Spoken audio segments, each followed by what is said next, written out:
Manipuri Wari Pambi Chanelna Tabiriba Pumnamakpu Amuhana Taram Nokchari Ngasiso Mayamgi Ngayhak Pothananabagdamak Anauba horror story amakakpu duna laksari horror story sigi maming Maikhak horror story sigi writer Ilangbam Ilisan Haujik taminarasi horror story Maikhak Rajen amasung Laihau honaba yamna kanjaba matai manau anini makoinigi amata puksaba class 8 tamlaba masanupa amakhak yaubado sugunugi boarding amada mahi masing tamnanabagdamak thamkhre Rajen amadi Laihau matamatamgi lau singuba amadi maruoina sakpi torel asigi torel khongnung asida nung pekpa amadi lengoi pekpa asina makhoigi maruoiba sinphab moiduna lairibani sahi khudingi torel sing saurakpa matamda torelda taurakpa singdagi chentharakpa uwa ate akai mayamado khunjinduna nungsada phajana phawdoklaga phajana paisinduna thammi maduna nongju tha amadi makhoina lengoi suduna sing chattuna sing chanba ngamdaba matamda makhoigi sak thongnanabagi sing oinaribani kumsi sahidi nongsu sipet sipet chubana torel ising chu sawi lengoi suba amadi nung pekpasu kaya nungaite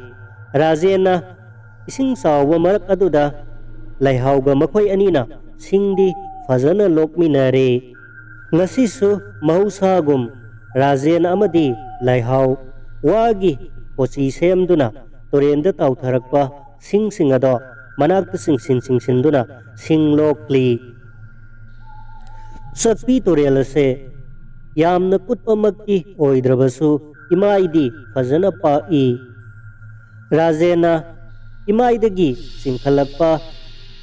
uwa atek akai amadi sing akangba singado Laihauna mafam chana chana paisili aduga khudak pharaba matungda yumtana puduna yumgi sumangda amuk fazana phawdoklui Rajena sing adum loklingai matamaduda maikhak amakhak isingi imaida tautharakpado urami lamba phangdabadagi Rajena torel aduda khara kumtharaga wagi kosi aduna maikhak adubu kochille mausagi mausa Rajendi maikhak ado singi lamai sakpada loihodaba sing makhakni khanduna adum khunjille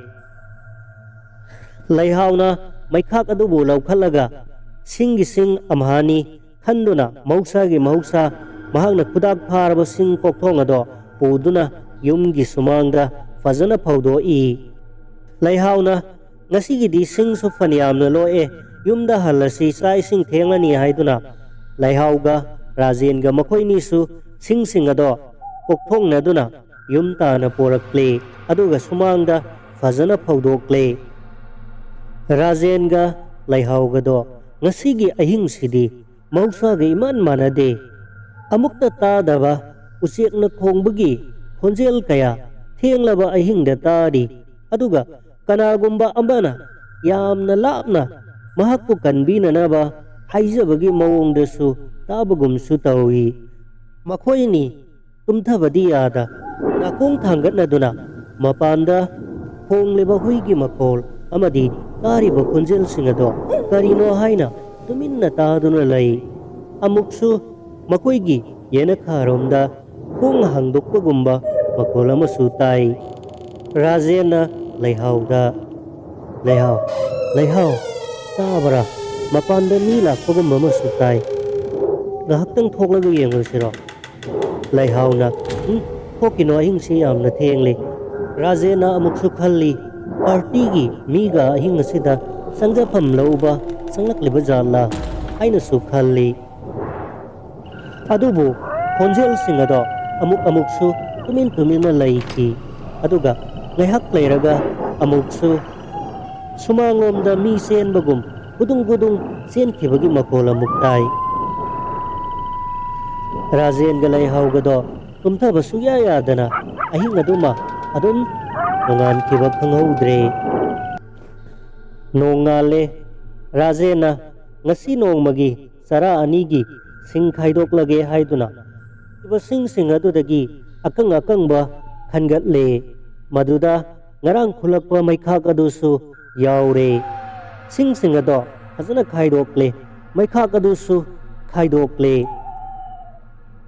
sing ado sumangda fazana haudoktuna thamramle aduga Razel torelomda singlokpa amuk kumkhre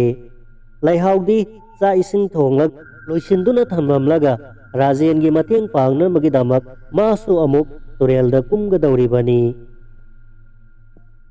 laihaudo cha ising loisinduna thamramlaga torelamda masu kumlakle Razena loklamliba singkharado mafam chana paisinduna thamle aduga Razenda hairai ngarang sibo kari manga mangbibagi ngasi se aigi yet hangba pambom se onthokna songkhre kari tholgadabano khangde Razena as kadaidagi mangbaga nangba haidaba ngarang di adum tumdana nungan khribadudi nate nangbu manga nang hubrane hoine aisu manga amda manghaudrene ado pambom chongwasida pakhaliba ꯑꯩꯈꯣꯏꯒꯤ ꯏꯕꯨꯡꯉꯣ ꯑꯗꯨꯕꯨ ꯃꯥꯒꯤ ꯕꯣꯔꯗꯤꯡꯗ ꯑꯅꯥ ꯑꯌꯦꯛꯀ ꯌꯥꯎꯕ ꯖꯥꯠꯂꯥ ꯈꯪꯗ꯭ꯔꯦꯗ ꯇꯧꯔꯤꯁꯤ ꯑꯁꯨꯝꯅ ꯃꯈꯣꯏ ꯑꯅꯤ ꯀꯔꯤꯅꯣ ꯉꯥꯡꯅꯔꯗꯨꯅ ꯁꯤꯡ ꯐꯅꯌꯥꯝꯅ ꯂꯣꯛꯃꯤꯟꯅꯔꯦ ꯑꯗꯨꯒ ꯀꯥꯔꯛꯇꯨꯅ ꯆꯥꯛ ꯏꯁꯤꯡ ꯆꯥꯊꯣꯛꯑꯦ ꯅꯨꯃꯤꯗꯥꯡ ꯋꯥꯏꯔꯝ ꯌꯧꯔꯕꯗ ꯔꯥꯖꯦꯟꯗꯣ ꯃꯈꯣꯏꯒꯤ ꯁꯟꯗꯣ ꯂꯧꯁꯤꯟꯕꯤꯒꯦ ꯍꯥꯏꯗꯨꯅ ꯊꯣꯛꯈꯤ ꯂꯩꯍꯥꯎꯅ ꯅꯨꯃꯤꯗꯥꯡꯒꯤ ꯆꯥꯛ ꯊꯣꯡꯅꯅꯕꯒꯤꯗꯃꯛ ꯃꯄꯥꯟꯗ ꯐꯧꯔꯝꯕ ꯁꯤꯡ ꯑꯗꯨꯗꯒꯤ ꯑꯀꯪꯕ ꯂꯧꯁꯤꯜꯂꯦ ꯑꯗꯨꯒ ꯆꯥꯛ ꯊꯣꯡꯅꯕꯒꯤꯗꯃꯛ ꯆꯥꯛꯈꯨꯝꯗ ꯆꯪꯈ꯭ꯔꯦ ꯂꯩꯍꯥꯎꯅ ꯉꯁꯤꯗꯤ ꯆꯥꯛꯈꯨꯝꯗ ꯆꯪꯗꯨꯅ ꯆꯥꯛ ꯍꯦꯛ ꯊꯣꯡꯕ ꯃꯩ ꯊꯥꯒꯠꯄ ꯍꯧꯕꯗꯒꯤ ꯃꯍꯧꯁꯥꯒ ꯏꯃꯥꯟ ꯃꯥꯟꯅꯗꯅ ꯃꯩꯈꯥꯛꯁꯤꯡ ꯑꯗꯣ ꯃꯩ ꯊꯥꯔꯨꯕꯗ ꯃꯤꯍꯤꯡ ꯃꯅꯝ ꯑꯁꯤꯅ ꯂꯩꯕ ꯂꯥꯛꯄ ꯉꯝꯗ꯭ꯔꯦ ꯁꯤꯡ ꯑꯗꯨꯁꯨ ꯃꯍꯧꯁꯥꯒ ꯏꯃꯥꯟ ꯃꯥꯟꯅꯗꯅ ꯃꯩ ꯑꯗꯣ ꯉꯔꯪ ꯆꯥꯛꯈꯠꯂꯛꯄꯗ ꯃꯇꯥ ꯑꯃ ꯑꯣꯏꯅ ꯇꯧꯔꯦ ꯂꯩꯍꯥꯎꯗꯣ ꯏꯄꯥ ꯄꯥꯈꯠꯄꯒꯨꯝꯕ ꯑꯃ ꯐꯥꯎꯔꯦ ꯇꯟꯖꯥꯗꯨꯗ ꯃꯈꯣꯏꯒꯤ ꯊꯣꯡꯖꯥꯎ ꯑꯗꯣ ꯒꯦ ꯂꯥꯎꯅ ꯍꯥꯡꯗꯣꯔꯛꯏ ꯂꯩꯍꯥꯎꯅ ꯔꯥꯖꯦꯟ ꯂꯥꯛꯑꯕꯣꯏ ꯅꯤꯡꯗꯨꯅ ꯇꯥꯃꯣ ꯀꯗꯥꯏꯗꯒꯤꯅꯣ ꯃꯤꯍꯤꯡ ꯃꯅꯝꯁꯤꯕꯣ ꯉꯁꯤꯗꯤ ꯃꯤꯍꯤꯡ ꯃꯅꯝꯁꯦ ꯑꯣꯟꯊꯣꯛꯅ ꯀꯟꯈ꯭ꯔꯦꯗ ꯍꯥꯏꯔꯨꯏ ꯑꯗꯨꯕꯨ ꯀꯔꯤꯃꯠꯇ ꯈꯨꯝꯂꯛꯇꯦ ꯂꯩꯍꯥꯎꯅ ꯑꯃꯨꯛꯁꯨ ꯇꯥꯃꯣ ꯍꯜꯂꯛꯑꯕ꯭ꯔꯣ ꯇꯥꯃꯣ ꯍꯥꯏꯅ ꯀꯧꯔꯛꯄꯗ ꯁꯨꯈꯨꯝ ꯈꯨꯝꯂꯛꯇꯦ ꯂꯩꯍꯥꯎꯅ ꯃꯈꯣꯏꯒꯤ ꯍꯨꯏ ꯑꯔꯥꯡꯕꯤꯗꯣ ꯑꯣꯏꯔꯝꯃꯅꯤ ꯈꯟꯗꯨꯅ ꯑꯃꯨꯛ ꯆꯪꯂꯛꯇꯨꯅ ꯆꯥꯛꯁꯪꯗ ꯆꯥꯛ ꯊꯣꯡꯂꯝꯃꯤ ꯃꯇꯝꯗꯣ ꯅꯨꯃꯤꯠ ꯄꯨꯡꯇꯥ ꯇꯥꯔꯕꯅꯤ ꯑꯗꯨꯕꯨ ꯍꯧꯖꯤꯛ ꯐꯥꯎꯕ ꯔꯥꯖꯦꯟ ꯆꯪꯂꯛꯇꯕꯗꯨꯗ ꯂꯩꯍꯥꯎ ꯑꯗꯣ ꯀꯩꯗꯧꯔꯕꯖꯥꯠꯅꯣ ꯁꯟ ꯂꯧꯁꯤꯟꯕ ꯆꯠꯈꯤꯕꯗꯨꯕꯨ ꯀꯥꯔꯛꯇ꯭ꯔꯤꯕꯁꯤꯕꯨ ꯍꯥꯏꯗꯨꯅ ꯃꯤꯄꯥꯏꯖꯩ ꯁꯤꯡ ꯑꯗꯨꯁꯨ ꯃꯩꯆꯥꯛ ꯐꯝꯍꯟꯈꯤꯕꯅ ꯃꯩ ꯑꯗꯣ ꯉꯔꯪ ꯆꯥꯛꯂꯤ ꯃꯩ ꯑꯗꯣ ꯀꯟꯕ ꯍꯦꯟꯃꯟꯈꯤꯕꯅ ꯂꯩꯍꯥꯎꯅ ꯏꯁꯤꯡ ꯈꯔ ꯈꯤꯛꯇꯨꯅ ꯃꯩ ꯑꯗꯣ ꯅꯦꯝꯊꯍꯜꯂꯤ ꯉꯥꯏꯍꯥꯛ ꯂꯩꯔꯒ ꯂꯩꯍꯥꯎꯅ ꯔꯥꯖꯦꯟ ꯂꯥꯛꯇ꯭ꯔꯕꯗꯨꯗ ꯊꯣꯡꯒꯥꯜ ꯐꯥꯎꯗꯪ ꯌꯦꯡꯒꯦ ꯍꯥꯏꯗꯨꯅ ꯆꯥꯛꯁꯪꯂꯣꯝꯗꯒꯤ ꯈꯣꯡ ꯀꯥꯟꯊꯣꯔꯛꯄꯗ ꯌꯨꯝꯖꯥꯎꯔꯝꯗ ꯀꯅꯥꯅꯣ ꯑꯃ ꯃꯃꯤꯑꯣꯏ ꯀꯔꯤꯑꯣꯏ ꯈꯪꯆꯦꯟ ꯆꯦꯟꯈꯤꯕ ꯎꯍꯧꯈꯤ ꯂꯩꯍꯥꯎ ꯑꯗꯣ ꯈꯪꯄ꯭ꯔꯦꯛ ꯈꯪꯈꯤ ꯀꯔꯤꯅꯣ ꯔꯥꯖꯦꯟꯅ ꯃꯥꯕꯨ ꯂꯪꯅꯒꯦ ꯇꯧꯔꯤꯕ꯭ꯔꯥ ꯑꯃꯨꯛꯁꯨ ꯈꯜꯂꯨꯏ ꯃꯥ ꯂꯥꯛꯂꯕꯗꯤ ꯑꯩꯈꯣꯏꯒꯤ ꯍꯨꯏ ꯑꯔꯥꯡꯕꯤ ꯑꯗꯣ ꯁꯣꯏꯗꯅ ꯃꯈꯣꯟ ꯇꯥꯅꯤ ꯃꯥ ꯂꯥꯛꯂꯝꯃꯩꯔꯣꯏ ꯃꯥꯅ ꯃꯕꯨꯛꯅꯤꯡꯗ ꯏꯁꯤꯡ ꯆꯤꯡꯅꯔꯗꯨꯅ ꯊꯣꯡꯒꯥꯜꯂꯝꯗ ꯊꯣꯔꯛꯏ ꯃꯍꯥꯛꯅ ꯍꯦꯛ ꯊꯣꯔꯛꯄꯒ ꯔꯥꯖꯦꯟꯅ ꯃꯈꯣꯏꯒꯤ ꯁꯟꯕꯤ ꯍꯥꯇꯝ ꯑꯗꯣ ꯍꯣꯏꯗꯨꯅ ꯆꯪꯂꯛꯄꯗꯣ ꯎꯔꯝꯃꯤ ꯀꯔꯤꯒꯤꯅꯣ ꯑꯗꯨ ꯌꯥꯝꯅ ꯊꯦꯡꯕꯤꯔꯛꯂꯤꯕꯗꯨꯕꯣ ꯅꯠꯇꯦ ꯁꯟꯒ ꯅꯥꯟꯊꯣꯛꯑꯝꯕ꯭ꯔꯣ ꯔꯥꯖꯦꯟꯅ ꯍꯣꯏꯅꯦ ꯅꯥꯟꯊꯣꯛꯑꯝꯃꯤꯅꯤꯅꯦ ꯀꯣꯏꯊꯤ ꯊꯤꯔꯤꯅꯤꯅꯦ ꯑꯃꯨꯛ ꯑꯗꯨꯒ ꯍꯣꯏꯗꯨꯅ ꯂꯥꯛꯏꯁꯤꯅꯦ ꯃꯁꯤꯒꯤ ꯁꯟꯕꯤ ꯍꯥꯇꯝꯁꯦ ꯑꯣꯟꯊꯣꯛꯅ ꯂꯥꯛꯅꯕ ꯋꯥꯈ꯭ꯔꯦ ꯍꯥꯏꯔꯒ ꯆꯪꯂꯛꯂꯒ ꯃꯈꯣꯏꯅꯤꯅ ꯁꯟ ꯑꯗꯣ ꯃꯐꯝ ꯆꯥꯅ ꯁꯪꯒꯣꯟꯗ ꯄꯨꯟꯁꯤꯟꯕꯤꯔꯝꯂꯒ ꯃꯃꯥꯅꯤ ꯌꯨꯝ ꯃꯅꯨꯡꯗ ꯆꯪꯃꯤꯟꯅꯔꯛꯂꯦ ꯔꯥꯖꯦꯟꯅ ꯀꯔꯤꯅꯣ ꯃꯅꯝꯁꯤꯗꯤ ꯃꯤꯍꯤꯡ ꯃꯅꯝꯁꯤꯗꯤ ꯂꯩꯍꯥꯎꯅ ꯍꯣꯏꯅꯦ ꯑꯗꯨꯅꯦ ꯑꯩꯁꯨ ꯍꯥꯏꯔꯝꯃꯤꯅꯦ ꯃꯤꯍꯤꯡ ꯃꯅꯝ ꯌꯥꯝꯅ ꯅꯝꯃꯦ ꯃꯗꯨꯗ ꯔꯥꯖꯦꯟꯅ ꯑꯩꯈꯣꯏꯅ ꯏꯁꯤꯡꯗꯒꯤ ꯆꯤꯡꯈꯠꯂꯛꯄ ꯁꯤꯡ ꯑꯗꯣ ꯈꯔ ꯀꯪꯗꯕ ꯌꯥꯎꯔꯝꯅꯤ ꯃꯗꯨꯒꯤ ꯃꯅꯝ ꯑꯣꯏꯔꯝꯅꯤ hainaraduna Rajen amasung Laihau imungda sangminaraki. Laihau do ngasidi itik kirum tauduna masado ipapakatpagum tawi. Adubu mado pumnamakto Rajendadi karimata haidokte sa ising loisaladuna sathok minaraga tumba sangle. Rajensu ayuk nungthilda thabak khara warubadagi ningaina nakhoktuna tumthakre. Laihauna Rajengi phamung phanung fazana loisinbiramlaga mahaksu Rajengi phamunggi mayoknabade hek khariba mahakki kangthol aduda kakhattuna tumba hore. Mahakna hek tumba sangbaga ngasai mahakki mamitu ukhiba mamioi samioi mahakki mamangda sienkiba aduga thung hangdokpagi makhongna singba takibasing ado mahakki wakhalnara karino haibado mahak khanjanari umthabayadana wakhal amada ungduna tumin lairi. Laihau do ngaihaktang uiron tumtharure mahakna mikap thorakpada mapanda nungsit sitpagi makhongna singba tapna tari aduga huisingna lapna khongbagi makholsu tapna tari. Mahakna tumlamdaida hajaramba kangkhal do loina hamung mataida yepsinduna lerambado urubada karino haina swai lawo phawi adubu Rajena tauriboi oiramni khanduna kariso amuk khanjiludre amuksu tumthananaba laknari. Laihauna tumliba kangtholado kanagumba amana tapna lenghalakpagum khara lengli haidi tauraklammi madudasu laihauna wakhanna oiriboi ningduna tuminna adumak leirami. Tanjaduda mahakna supliba kanthado kangtholgi maninglam thangba kangthol makharomda tapna khajik jingtharaklami. Laihaudo Rajena mabu kihangadai tauriba oiramni khanduna tuminna adumak leirami madudagi kanthado kangthol makharomda adum chingthokre. Kangthol makharamdagi khut ani khakna tapna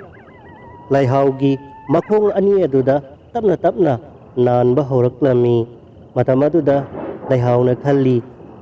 aikoi tamose ngasidi mawang amani he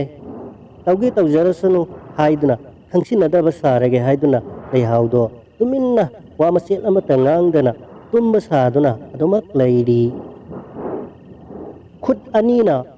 laihaugi makhongda tapna nalambadagi atopa khut ani amana laihaugi makhut masada nanba horakhi matamaduda laihaudo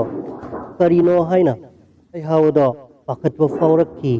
tanjaduda atopa khut ani amana muk mahakki mabukta tapna pairakhi.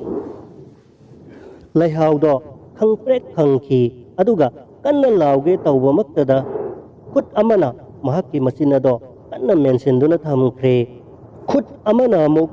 laihaugi mangak samaduda kanna sablai laihaudo sorhon mangamdre yamna ware laubusu ngamdre masado lengbusu ngamdre khut mayamaduna mahakku phaduna thamkhre. Rajendi kaimata khangdana ningaidana nakhoktuna tumli. Laihauna mahakki machilado thadokuna amuktang Rajen tananaba launanaba kanna honajarami adubu masado karimata lengam sangamde khut mayamaduna mahakku chappaga phabaga tauduna lengba ngamhandre. Laihaudo chindunadi lauba ngamdrabasu mamittuna mahakki hek manakmattada yamna tamthiraba akibagi masak phanglaba mamit tarauraba ingakta sentharaba masam isang sanglaba nupi amana manakta leptuna laibagi sakamado sangsangna mamita urami madudagi tapna sakamaduna sangsilaktuna laihaugi ngaksamda chiklammi adudagi laihaudo upai leitraduna tawpham khangdana yamna wana makong makul adusu lengam sangamdana adumak ahing aduda hawai thakre. Nongale Rajen do tumba hugalae adubu makoigi thong adudi haujiksu hangdri Rajen khalli karino leihausibo nungtigidi mahakna aihak hugatringaida hek hana nganna hugatuna thabay engkhang wasit wairam hek loisinbani adubu ngasidi mahakna tumduna leirisibo haiduna leihaugi manakta sangsalaklammi Rajena leihau kaidawrage nangbo hugalo theng lei ngasaina nongan khrabani kaigino nang hujifau tumisibo haiduna masadu nomhanduna hudoi adubu leihau do kaimata khumlakti Rajena sangsinduna leihau do kaidawraba jano haiduna pakhanna yenglubadadi leihau gi masaduda amuba dakham mayam amana yom laga maya do launa karaga mamit aduna mathaklom da sangtik pangthokpuna yengduna leiribado Rajena urui ipa pakhaladuna Rajena sangsinduna makhunna mathabakta amadi makudang paiduna mihunsu yengjai adubu mahak sor honba lepre Rajena tawpham lakham khangdraduna selaklaga leikaigi ahal amanida pau piduna leihauna tawramliba matawado pau tamjai aduga leihaudo doctor da punanaba thorang tawi adubu leikaigi baitya oiba arangphamsu hamba pura ahal aduna mahakki mihulado yenglaga karisu kana raroi ibungo mahak doctor da puranu haibadagi leihaugi akchang ado aroiba mathau mangam pangthoknanabagi damak yumgi sumangda puthokuna thamle yumlonabada laiba Rajengi manau nupasing amana chattuna mahakki sugnugi boarding da lairiba masanupa adubusu laubiruduna mamagi mathau mangam pangthokpado mahaksu yaure miyoi kharanadi leihaugi misi ase heart attack oigani amana manglakna duna sirambani panghaida hainai aduga ahal khara manadi mahakki misi ase yamna singnai maramdi masada amuba dakham mayam ama leibase phattaba laitin oknaruba natraga but pret thengnaruraga tauba adugumba misi oirambasu yai hainasu ahal sing adunadi chingnabasu yawi leihauna leitaba numit ado leikaigi yumlon kayonabagi naha kharasu punna Rajena yum aduda pusinduna ahing lekminai adubu ahing ado yamna su tamnakre misimina thoklabadi ahing da sunna tamnabase mahusadi sumaina he tawgali haiduna naha sing ado amato oina wadi sa duna nonganba ngaiminai nonganbada mafam marang ikhang khangaudana Rajengi makoigi loijaba hui arangbi ado yana khada siduna leiramki hui adusu leihauna leikidam matamda masada taramba dakham adugumna hui adudasu chap manana amuba dakham mapak mayam ama taramki aduga maya ado launa kakhatuna mamit panglaga marai siktuna siduna leiramki hui duna sideba misi ado leihauna siramba misi aduga kaisu khenaramde leihauna siba matamdadi manglakna duna sibani heart attack oiramgani haiduna kanna ngangnakhibani adubu hui aduna siramleba misi aduga leihaugi sikiba misi aduga manaramba adudadi leikaigi ahalsing mayam aduna ising singnaba phaunarakle makoibu hatleba thawong ase hattaba laitin but pret singna hatpa mi hat soidana oigani haina ngangnarakle leikai hulladugi anakpada lana tariba miyam singado pakhatnabana numidang thokpa ngamnaraktre Rajensu leihau leikidabadagi makoigi yumda yumlon kaironabagi mathona phaba naha khara maga punna lekminaramado kibadagi haujikti yumduda ahing leiminasi haibase kanasu yaraktre upai leitana Rajendo ahing adumadi masanupaga makhoini khaktang ahingdo leiminaba tare Rajen mapukningda mawon khalli masanupado ahing tumhalaba matungda mahakti tumthaba yadana leihau ꯃꯈꯣꯏꯅꯤꯒꯤ ꯍꯧꯈ꯭ꯔꯕ ꯄꯨꯟꯁꯤꯒꯤ